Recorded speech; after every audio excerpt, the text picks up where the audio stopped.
हर person जो है वो अपनी लाइफ में बड़ी मुश्किल से एक घर बनाता है या फिर एक प्लॉट लेता है या फिर एक दुकान बनाता है या फिर कोई भी एक संपत्ति बनाता है, लेकिन उसका कितना बड़ा नुकसान हो जाता है जब उस संपत्ति को सरकार के द्वारा अपनी मर्जी से अपने मुआवजे के हिसाब से एक्वायर कर लिया जाता है और उसका कोई भी प्रोसेस जो है वो फॉलो नहीं किया जाता है। लेकिन अब ऐसा बिल्कुल भी नहीं होगा क्योंकि इसके रिगार्डिंग नए नियम आ गए हैं। सो फ्रेंड्स, जानेंगे आज की इस वीडियो में क्या हो नए नियम जो कि संपत्ति के एक्वायर होने के रिगार्डिंग आए हैं और जो कि सरकार को फॉलो करने बहुत ही जरूरी हैं। सो फ्रेंड्स, मैं हूं एडवोकेट मोहित और आप देख रहे हैं हमारा चैनल लीगल अटैक। अगर आपने इस चैनल अभी तक सब्सक्राइब नहीं किया तो चैनल को सब्सक्राइब कर लीजिए क्योंकि लॉ से रिलेटेड बहुत ही बढ़िया कंटेंट इस चैनल पे आने वाला है। सो फ्रेंड्स, बिना किसी देरी के चलिए वीडियो शुरू करते हैं।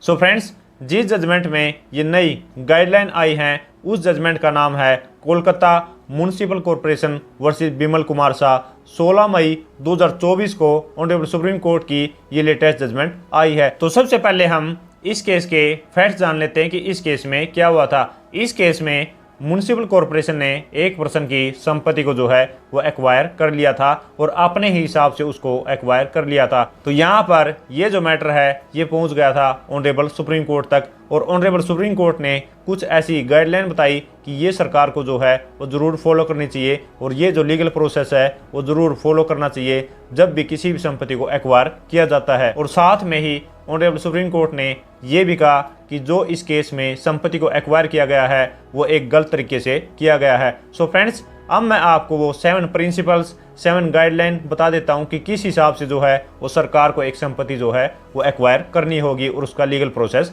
क्या रहेगा। तो यहाँ पर सबसे पहली गाइडलाइन ये आती है या फिर राइट ये आता है कि उस पर्सन का एक राइट टू नोटिस है कि कोई भी सरकार जो है अगर किसी भी संपत्ति को एक्वायर करना चाहती है और जो भी उस संपत्ति का मालिक है तो उसको पहले एडवांस में नोटिस देना बहुत ही ज़रूरी है। और वो जो नोटिस है वो बिल्कुल ही कोजेंट, बिल्कुल ही क्लियर और मीनिंगफुल होना चाहिए। उसमें प्रॉपर डिटेल बताई जानी चाहिए कि वो जो संपत्ति है वो क्यों एक्वायर की जा रही है। और उस पर्सन का जो सेकंड राइट है वो ये है राइट टू बी हर्ड, कि उस पर्सन को जो सरकार के द्वारा सुना जाएगा कि उसका प्रॉपर्टी एक्वायर के रिगार्डिंग क्या ऑब्जेक्शन है, क्या कंसर्न है, क्यों वो उस प्रॉपर्टी को एक्वायर नहीं करवाना चाहता, तो उसको प्रॉपरली जो है वो सरकार के द्वारा सुना जाएगा। और उस पर्सन का थर्ड राइट ये है कि राइट टू ए रीजंट डिसीजन, कि सरकार के द्वारा एक जो है वो रीजन डिसीजन दिया जाएगा क्योंकि उस पर्सन ने अपने ऑब्जेक्शन बताए हैं, अपने कंसर्न जो हैं वो बताए हैं प्रॉपर्टी को एक्वायर के रिगार्डिंग। तो यहाँ पर सरकार जो है उसके ऑब्जेक्शन को सुनने के बाद या फिर उसके जो भी कंसर्न्स हैं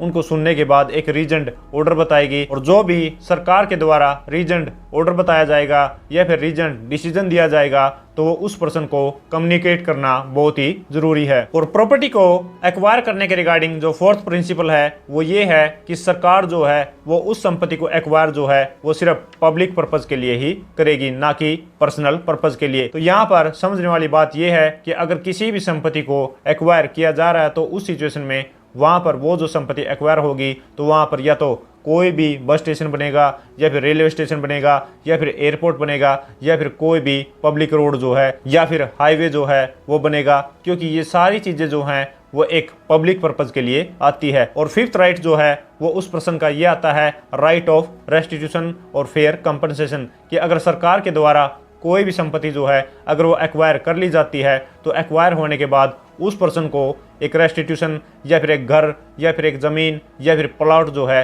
वो एक अच्छी जगह पर दिया जाना चाहिए और उस पर्सन को साथ में ही एक फेयर कंपनसेशन जो है वो सरकार के द्वारा दिया जाना चाहिए, ना कि सरकार की खुद की मर्जी से। और नेक्स्ट और सिक्स्थ राइट जो है वो उस पर्सन का ये आता है कि जो भी प्रॉपर्टी को एक्वायर करने के रिगार्डिंग प्रोसेस है उसका एक स्पीडी प्रोसेस जो है वो होना बहुत ही ज़रूरी है, कि एक रीजनेबल टाइम में उस प्रॉपर्टी को एक्वायर किया जाएगा और रीजनेबल टाइम में उस पर्सन को एक अकोमोडेशन जो है वो प्रोवाइड की जाएगी और उसको फेयर कंपनसेशन जो है वो भी प्रोवाइड किया जाएगा। ये नहीं होगा कि उसको जो है एक लंबे टाइम तक पेंडिंग रखा जाए। तो जो भी संपत्ति के रिगार्डिंग एक्वायर करने का प्रोसेस है या फिर कंपनसेशन देने का प्रोसेस है या फिर उस पर्सन को जमीन देने का प्रोसेस है वो एक रीजनेबल टाइम में होना बहुत ही जरूरी है। और नेक्स्ट और लास्ट राइट जो है वो उस पर्सन का है राइट ऑफ कंक्लूजन, कि जो भी प्रॉपर्टी को एक्वायर करने का प्रोसेस है, अगर उसका कंक्लूजन हो जाता है और उस पर्सन को जो है वो कंपनसेशन मिल जाता है, तो स्टेट जो है वो उस संपत्ति को एक नॉर्मल प्रोसेस में, नॉर्मल सर्कमस्टांसिस में एक्वायर करेगी या फिर उस संपत्ति का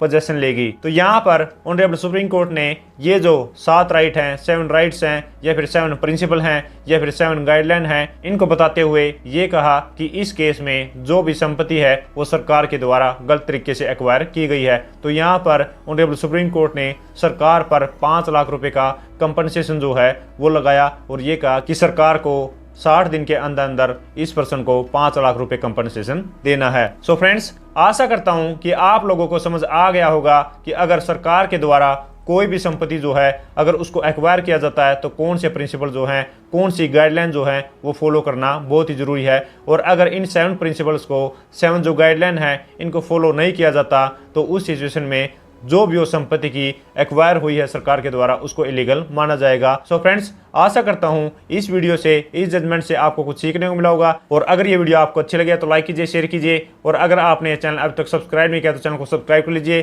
क्योंकि लॉ से रिलेटेड बहुत ही बढ़िया कंटेंट इस चैनल पे आने वाला है। सो फ्रेंड्स, इस वीडियो में इतना ही। मिलते नई वीडियो में नए किसी लीगल टॉपिक के साथ, तब तक के लिए thank you so much, bye bye.